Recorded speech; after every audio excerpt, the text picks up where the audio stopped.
Assalamualaikum warahmatullahi wabarakatuh. Next, kita berada di part 29. Kita akan membahas tentang teknik berbalas pantun dalam dendang saluang pawah. Salah satu ciri khas yang sangat menarik dalam dendang saluang pawah adalah teknik berbalas pantun. Teknik ini menciptakan interaksi yang hidup antara pendendang dan penonton, serta menambah keunikan pertunjukan. Berikut adalah beberapa aspek penting dari teknis berbalas pantun dendang saluang pawah. Yang pertama, pantun sebagai media ekspresi. Pantun dalam dendang saluang berfungsi sebagai bentuk ekspresi lisan yang mengandung pesan, humor, sindiran, atau petuah. Pendendang akan menyampaikan sebuah pantun yang berisi cerita atau perasaan, yang kemudian direspon oleh penonton atau pemain lainnya dengan pantun balasan. Yang kedua, format pantun dalam dendang. Pantun 4 baris bersajak AB adalah bentuk yang paling umum digunakan dalam dendang saluang pawah. Pantun ini biasanya memiliki 2 bagian. Bagian pertama berupa pertanyaan, bagian kedua berupa jawaban atau tanggapan. Pantun ini biasanya mengandung makna mendalam, seperti seringkali berisi nasihat, kiasan, atau kritik sosial yang dibungkus dengan bahasa yang indah dan penuh teka-teki. Yang ketiga, proses berbalas pantun.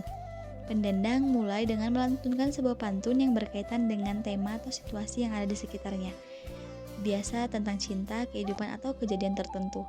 Penonton atau pemain lain seringkali seorang peniup saluang yang akan membalas pantun tersebut dengan cepat, menciptakan dialog yang dinamis. Balasan pantun ini harus penuh kreativitas dan relevansi, agar tetap nyambung dengan pantun yang pertama. Keterampilan dan improvisasi sangat dibutuhkan dalam teknik ini. Yang keempat, interaksi antara pendendang dan penonton. Salah satu keunikan dari berbalas pantun adalah sifat interaktif yang tercipta selama pertunjukan. Penonton seringkali menjadi bagian aktif dari pertunjukan dengan membalas pantun, menciptakan suasana yang hidup dan meriah. Selain itu, berbalas pantun ini juga dapat menjadi ajang untuk saling bercanda atau menyindir dengan cara sopan dan santun, yang merupakan bagian dari kebudayaan Minangkabau. Yang kelima, penggunaan pantun sebagai media komunikasi. Berbalas pantun dalam dendang saluang pawah seringkali digunakan untuk menyampaikan pesan yang memperkenalkan cerita baru, seperti kisah cinta, perjuangan, atau bahkan masalah sosial. Dalam beberapa kasus, pantun berbalas bisa menjadi cara untuk menyampaikan nasihat atau kritik sosial kepada individu atau sekelompok orang tanpa harus menyinggung perasaan mereka secara langsung. Yang keenam, butuh keahlian yang diperlukan. Penyanyi atau pendendang harus memiliki kemampuan improvisasi yang baik dan pengetahuan tentang banyak pantun tradisional untuk dapat berbalas pantun dengan lancar. Kreativitas dan kecerdasan verbal sangat penting, karena pantun yang dibalas harus sesuai dengan konteks dan mengandung makna yang dalam, namun tetap terdengar natural. Yang ketujuh, membawa suasana cerita. Berbalas pantun dalam dendang saluang pawah seringkali membawa suasana gembira dan penuh keceriaan. Interaksi yang cepat dan jenaka antara pendendang dan penonton bisa menciptakan momen yang menyenangkan dalam pertunjukan.